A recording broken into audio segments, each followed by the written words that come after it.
أشهد أن محمدًا عبده ورسوله أما بعد فإن خير الحديث كتاب الله وخير الهدي هدي محمد صلى الله عليه وسلم وشر الأمور محدثاتها وكل محدثة بدعة وكل بدعة ضلالة وكل ضلالة في النار من يطع الله ورسوله فقد رشد واهتدى ومن يعص الله ورسوله فقد ضل وغوى اللهم صل على محمد وعلى آل محمد كما صليت على إبراهيم وعلى آل إبراهيم إنك حميد مجيد اللهم بارك على محمد وعلى آل محمد كما باركت على إبراهيم وعلى آل إبراهيم إنك حميد مجيد رب اشرح لي صدري ويسر لي أمري واحلل عقدة من لساني يفقه قولي رب زدني علما سبحانك لا علم لنا إلا ما علمتنا إنك أنت العليم الحكيم أعوذ بالله السميع العليم من الشيطان الرجيم من همزه ونفخه ونفثه بسم الله الرحمن الرحيم أفرأيت من اتخذ إلهه هواه وأضله الله على علم وختم على سمعه وقلبه وجعل على بصره غشاوة فمن يهديه من بعد الله أفلا تذكرون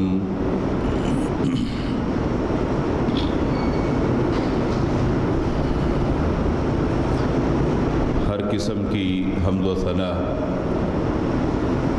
کبریائی بڑائی اللہ وحدہ لا شریک خالق کائنات مالک ارض و سما کے لیے درود و سلام ہوں امام الانبیاء ہادی رہبر و رہنما احمد مجتبی جناب محمد الرسول اللہ صلی اللہ علیہ وآلہ وسلم کی ذات اقدس پر جن کو اللہ رب العالمین نے اس کائنات کے لیے رحمت للعالمین بنا کر مبعوث فرمایا۔